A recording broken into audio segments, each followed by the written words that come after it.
Untuk personal growth itu menurutku yang paling kerasa adalah ketika kita sudah confirm atau komitmen bekerja sama stakeholders, berarti kan misalnya ada win-winnya. Apa nih, mereka ngasih kita resource, kita ngelakuinnya, kita kirim report dampaknya terhadap mereka gitu kan. Tapi berarti timeline-nya ketat, anggaran ketat.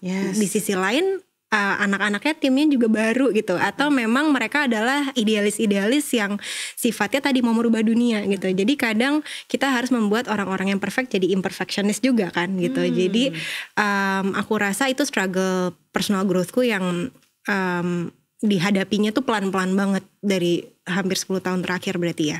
Jadi gimana caranya aku memastikan ada beberapa orang yang aku rasa memang tidak bisa fleksibel gitu. Dan itu bukan tanggung jawab kita sebagai pemimpin untuk merubah dia dengan waktu yang cepat.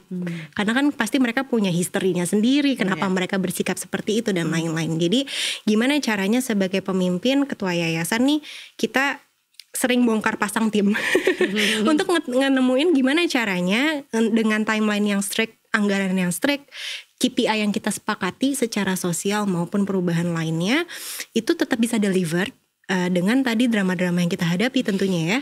Yang tentunya kita belajar jadinya ternyata SOP sangat penting. Standar operational procedure sangat penting, dan SOP itu juga bisa menjadi agile. Kita bisa berkembang terus. Kita tahu masalah ini tidak bisa dijawab sama SOP yang saat ini.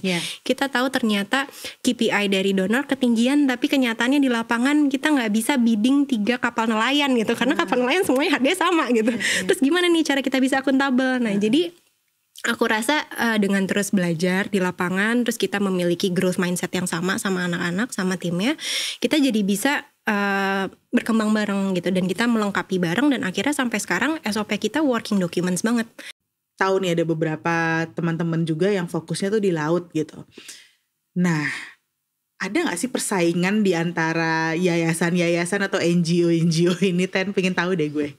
Aku rasa agak beda ya sama bisnis, benar-benar bisnis gitu. Karena kalau bisnis as usual kan mungkin mereka bersaing nih, saling kompetisi untuk ngedapetin profit yang lebih besar.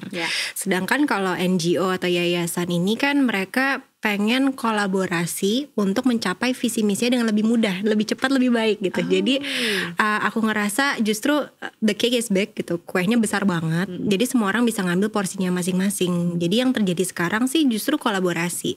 Dengan yang tadi diceritain sedikit tentang bebas plastik, sebenarnya organisasi-organisasi yang ngomongin tentang sampah, ngomongin tentang lingkungan itu kan banyak. Tapi kita juga justru sharing resources. Tiap tahun ketika kita pawai, apa yang bantu nih kali ini DCA bantu bagian data sampah laut, sisi yang lain ngomongin tentang ke pemerintahnya dan lain-lain. Jadi kita ngerasa sharing di burden, it's actually make our life easier sebenarnya ya. Kita bisa berkembang dan kita bisa grow bigger dalam portofolio nge-manage anggaran itu justru karena networking yang sifatnya non-profit gitu ke kita. Karena apa? Karena dengan adanya endorsement, dengan adanya support, dengan adanya dikasih panggung sama big public speakers gitu ya, kayak Barack Obama, itu kan memberikan kita kayak kepercayaan dari internasional, sehingga di nasionalnya sendiri jadi mulai didengerin gitu kan kasarannya. Jadi super kredibel gitu. Betul, ya. Dusun nelayan sama ada dusun petani, mereka saling barter di sana. Itu kan sebenarnya menarik banget secara wisata dan lain-lain. Tapi kita lihat karena tadi mereka baru dibuka gitu untuk publik, kecepatan mereka untuk bisa adaptif dan mereka bisa memanfaatkan itu untuk kesejahteraan mereka sendiri itu butuh kerja bareng. Nah dari situ akhirnya DCA kerja sama beberapa NGO lain. Kenapa? Karena kita aware itu bukan forte kita gitu. Itu bukan skills yang kita punya maksimal. Kita kerjasama misalnya sama teman-teman Karma Bumi, di mana mereka sifatnya ngomongin regenerative farming.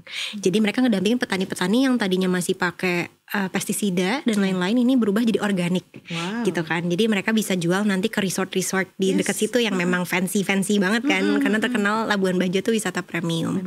Di sisi lain kita juga kerjasama sama teman-teman Sky Volunteer. Mereka itu drone pilots yang punya antusiasme tinggi, tapi untuk kebencanaan alam. Karena kita lihat di situ ternyata di dekat lautnya ada sungai purba. Di situ ternyata mereka bisa resiko untuk banjir. Dan kita ngelihat selain ngomongin tentang kalau ada tsunami gimana, kalau ada gempa gimana nih di daerah nelayan ini, daerah wisata pantai. Tapi satu desa nih harus holistik kan pendekatannya gitu. Terus kita juga kerjasama sama startup pengelolaan sampah di sana, memang dibangun sama warga lokal namanya Kole. Di sana kita bisa memastikan alternatif income bagi masyarakat di sana kalau mereka mau memilah dan mengurangi sampah agar tidak dibuang ke sungai. Terus ke laut gitu. Jadi aku rasa itu contoh real thing gitu yang kita lagi bareng sama pemerintah desa, didukung sama kementerian, didukung sama international corporation, sama kita dapat pendanaan dari GIF, Goto Impact Foundation. Kita ngelihat hampir setahun ini tuh ternyata impactnya luar biasa, karena kita balik lagi datang ke sana bukan ini loh solusinya, tapi yuk kita dengar masalahnya apa, solusinya apa, kita mau menuju kemana, saling sharing resources. Petaninya udah punya demplot alias demo plot yang membuat organic farming tuh visible. Jadi mereka sekarang udah mencoba meninggalkan si pestisida tadi gitu. Terus di sisi lain untuk nelayan sama komunitas wisata, mereka udah punya add-on value sekarang. Jadi mereka ngejual jasa wisata yang ramah lingkungan. Terus di sisi lain betul pengelolaan sampahnya juga akhirnya mereka sekarang udah nemuin kalau sampah ini mau jadi sumber pemasukan desa, apa yang mereka harus lakukan. Dan bahkan ada kebijakan-kebijakan desa yang kita bangun bareng, bikin SK kelompok wisata, SK kelompok pengelolaan sampah dan lain-lain. Jadi aku rasa ini benar-benar menggambarkan semangat kerjasama bareng. Kita pakai bahasa istilah lokalnya namanya todo cama gitu. Todo cama. Tumbuh bersama. Tumbuh bersama.